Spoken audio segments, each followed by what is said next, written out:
প্রিয় দর্শক, আমরা আজকে এসেছি এই যে এই বাচ্চা ছেলেটা কি দেখছেন, তার মুরগির খামারে আমরা এসেছি। এই যে দেখতে পাচ্ছেন, এই ছাদটাই হচ্ছে তার মুরগির খামার।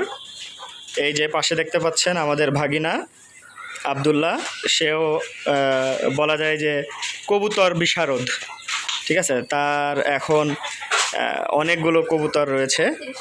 এই যে আমরা তাহমিদের কাছে এখন আমরা তার খামারের ব্যাপারে জিজ্ঞাসা করতে যাচ্ছি। তাহমিদ, একটু এদিকে আসো ভাই। তাহমিদ, এদিকে আসো। আচ্ছা তাহমিদ, এখন হচ্ছে এই তো তোমার মুরগির, এটা তো সব দেশি মুরগি তোমাদের না? আচ্ছা আচ্ছা তাহমিদ, তাহলে এখানে তোমার এখন মুরগির পরিমাণ কতগুলো আছে? 35টার মতো মুরগি আছে। আচ্ছা আচ্ছা, ভেরি গুড।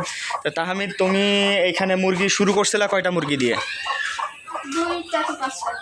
2টা থেকে 3টা, 2-3টা বা 5টার কাছাকাছি মুরগি দিয়ে শুরু করছিল, এখন প্রায় 35টা মুরগি হয়ে গেছে, তাই তো? আচ্ছা আচ্ছা, তার মানে ছোটো বড়ো মিলায় সব মিলায় প্রায় তোমার কাছে এখন 40টার কাছাকাছি মুরগি আছে, তাই তো? তোমার এখানে মুরগি ছাড়া আর কি কি আছে, আসো আমাদেরকে একটু দেখাও। আচ্ছা, এই তুমি পরীক্ষামূলকভাবে এখন কোয়েল পাখি শুরু করেছো, এই তো? আচ্ছা, এখানে কয়টা কোয়েল পাখি আছে? 8টা কোয়েল পাখি।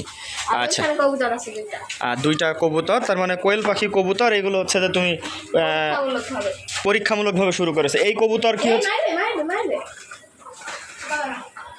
এই কবুতর কি হচ্ছে, মানে ওই যে রেস খেলানোর জন্য না বাচ্চা ফোটানোর জন্য? আচ্ছা আচ্ছা, তার মানে এই কবুতর খালি আছে ডিম পাড়বে আর বাচ্চা ফোটাবে, তাই তো?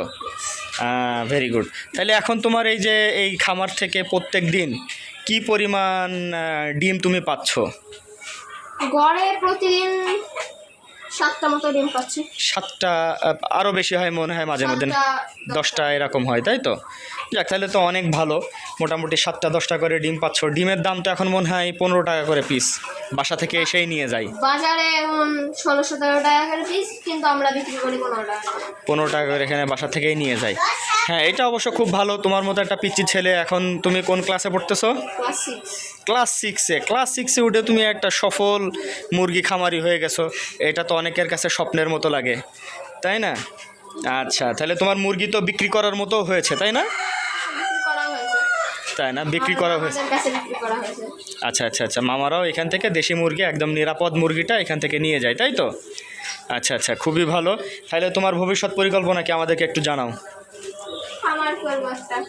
বড় বড় করে একটা দেশি মুরগির খামার করবা, যেখানে নিরাপদ মুরগি চাষ হবে, তাই তো? হ্যাঁ, অ্যান্টিবায়োটিক ফ্রি, খুব নিরাপদ মুরগি চাষ হবে, যাতে ভেজাল ছাড়া, ইনজেকশন ছাড়া এই ধরনের ভালো মুরগি তুমি এখানে উৎপাদন করতে চাও, তাই তো? ঠিক আছে, তোমার এই প্রচেষ্টা সফল হোক এই কামনা করে আজকের মতো এখানে শেষ করছি। আসসালামু আলাইকুম রহমতুল্লাহ।